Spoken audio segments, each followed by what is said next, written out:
आज की हमारी मांग जो है वित्त मंत्री जी से एनपीएस को लेकर, यानी कि आपका हमारा रिटायरमेंट जब भी हो आराम से हो, बिना तनाव के हो, आर्थिक आजादी रहे, उस पर हमारी क्या मांगे सुनिए। यस। बड़े विकसित देशों की तरह देखिए, हमारे यहाँ सोशल सिक्योरिटी सिस्टम मजबूत है नहीं। ऐसे में अगर आपने पैसा बनाया नहीं या बचाया नहीं तो आपका बुढ़ापा कटना है मुश्किल। बस इसी दिक्कत को दूर करने के लिए सरकार लेकर आई एनपीएस, नेशनल पेंशन सिस्टम। इसमें आप अपना पैसा डाल सकते हैं और आपके एम्प्लॉयर भी। अगर आप सरकारी कर्मचारी हैं केंद्र सरकार के, तो केंद्र सरकार 14% कंट्रीब्यूशन करती है, उस पर मिलता है आपको डिडक्शन। लेकिन अगर आप प्राइवेट कर्मचारी हैं तो ये डिडक्शन सिर्फ 10% का है ना कम।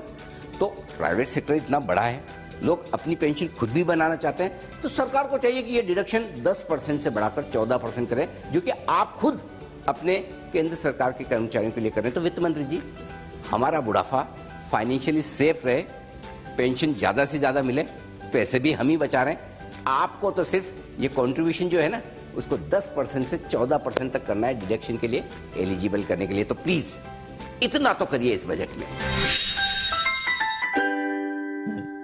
प्रदीप, ये मांग आपके लिए उठाई गई है। जी सर, बिल्कुल। क्योंकि देखिए क्या होता है कि जो अगर सरकारी कर्मचारी हैं वो एनपीएस में कंट्रीब्यूट करते हैं, सरकार जो उनके एनपीएस में पैसा देती है, तो 14% आपका कंट्रीब्यूशन है, वो टैक्स से एग्जेम्पशन है, बेसिक प्लस डीए का। ठीक है। अब यही प्राइवेट सेक्टर से आता है। सपोज हमारे एम्प्लॉयर जो हैं वो हमारा एनपीएस में दे रहे हैं पैसा, तो वो 10% ही है। तो ये 4% का गैप है, तो हम लेवल प्लेइंग फील्ड चाहते हैं। और लेवल प्लेइंग फील्ड में ऐसा नहीं है कि सरकार उनका भी 10 कर दे। कि अच्छा, हम सेंट्रल गवर्नमेंट और ये गवर्नमेंट जो कर्मचारी है उनको हम 14% दे रहे हैं, इनका 10 ना। जो प्राइवेट सेक्टर वाले उनका भी 14% के लिए टैक्स एग्जेम्पशन लिमिट बढ़ेगी। क्योंकि जितना ज्यादा पैसा पेंशन में जाए वो लोगों के लिए भी ठीक है, क्योंकि सरकार के ऊपर उतना ही प्रेशर कम आता है। प्लस ये पैसा लॉन्ग टर्म के लिए जाता है, 20 साल 30 साल के लिए पेंशन तो आराम से।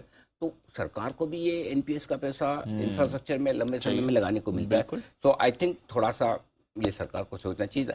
एक तो क्या हमारी आदत ही नहीं है रिटायरमेंट, बुढ़ापे और पेंशन के बारे में सोचने की, कॉन्सेप्ट ही नहीं है। और वो उसका कॉन्सेप्ट जो होता था पहले ये कि प्रॉपर्टी ले लो, सोना ले लो। Yes sir. अब धीरे धीरे हम फाइनेंशियल इन्वेस्टमेंट्स में आ रहे हैं। बिल्कुल करेक्ट। तो आई थिंक थोड़ा ये बूस्ट देने के लिए, लोगों को पेंशन के प्रति जागृत करने के लिए ये छूट देनी चाहिए। और आप दे ही रहे हैं ना, दे ही रहे हैं।